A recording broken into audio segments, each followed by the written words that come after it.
Hi friends, welcome to my channel Sairam competitive exams. ఇంకా channel ఎవరైనా subscribe చేసుకోతే subscribe చేసుకోండి, like చేయండి, షేర్ చేయండి. డిఎస్సిలో అవకాశం కల్పించాలి. యూజీడీ పీఈటీ అభ్యర్థుల విన్నపం. ప్రభుత్వ పాఠశాల విద్యార్థులకు వ్యాయామం విద్య దూరం అవుతుంది. 5 ఏళ్ల వైకాపా పాలనలో రాష్ట్ర వ్యాప్తంగా UGD PET under graduation diploma in physical education teacher చేసిన నిరుద్యోగ పీఈటీ అభ్యర్థులకు అన్యాయం చేసేందుకు ప్రయత్నాలు జరిగాయి.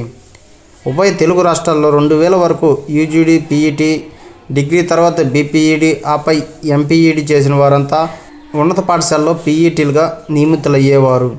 ఆ తరువాత ఫిజికల్ డైరెక్టర్ పీడీగా పదోన్నతి పొందేవారు. 2004, 2010, 2012, 2016 డిఎస్సిలో యూజీడీ పీఈటీ చేసిన వారంతా డిఎస్సి రాశారు. గత వైకాపా ప్రభుత్వం తన హయాంలో చివరి ఏడాదిలో ఆర్భాటంగా డిఎస్సి నోటిఫికేషన్ ఇచ్చింది. అందులో కేవలం పీడీ ఫిజికల్ డైరెక్టర్ పోస్టుల ఖాళీని చూపించింది. దీంతో వేల మంది యూజీడీ పీఈటీలు ఉపాధికి దూరమయ్యారు. కొత్త ప్రభుత్వంపై ఆశలు. రాష్ట్రంలో సుమారు 15 పీఈటీ శిక్షణ కళాశాలలు ఉన్నాయి. ఒక్కో కళాశాలలో 100 మంది చొప్పున 10 ఏళ్లలో సుమారు 15,000 మంది శిక్షణ పొందిన వారు ఉన్నారు. అందులో దాదాపు 550 మంది పొరుగు సేవల ప్రాతిపదికన పనిచేస్తున్నారు. కూటమి ప్రభుత్వం కొలువు తీరాక డిఎస్సి దస్త్రంపై ముఖ్యమంత్రి చంద్రబాబు సంతకం చేశారు.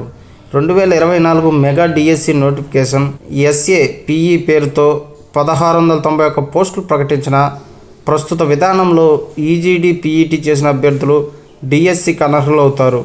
పీఈటీ చేసిన వారికి కేవలం 132 ఖాళీలనే చూపించి సాంఘిక సంక్షేమ శాఖ బీసీ వెల్ఫేర్ గిరిజన విద్యాలయాల్లో భర్తీ చేయాలని నిర్ణయించారు. పీఈటీల డిమాండ్లు ఇవి. ఉన్నత పాఠశాలలో పీడీలనే నేరుగా నియమించాలన్న నిబంధన ఉన్నందున 3 నుంచి 8వ తరగతి వరకు బోధించే ప్రాథమిక ఉన్నత పాఠశాలలో పీఈటీలను నియమించాలి. తర్వాత అర్హత, ప్రతిభ ఆధారంగా పీడీలుగా ఉద్యోగోన్నతి ఇవ్వాలి. రాష్ట్ర వ్యాప్తంగా సుమారు 6,000 ప్రాథమిక ఉన్నత పాఠశాలలు నడుస్తున్నాయి. అందులో పీఈటీలను నియమించాలి. 250 మంది విద్యార్థులను ఉన్నత పాఠశాలలో పీడీ, 500 దాటితే పీడీ, పీఈటీ, 1000 వరకు ఉంటే 2 పీడీలు, 2 పీఈటీలు నియమించాలి. Okay friends, thank you. All the best. Video నచ్చితే లైక్ చేయండి, షేర్ చేయండి, సబ్స్క్రైబ్ చేయండి.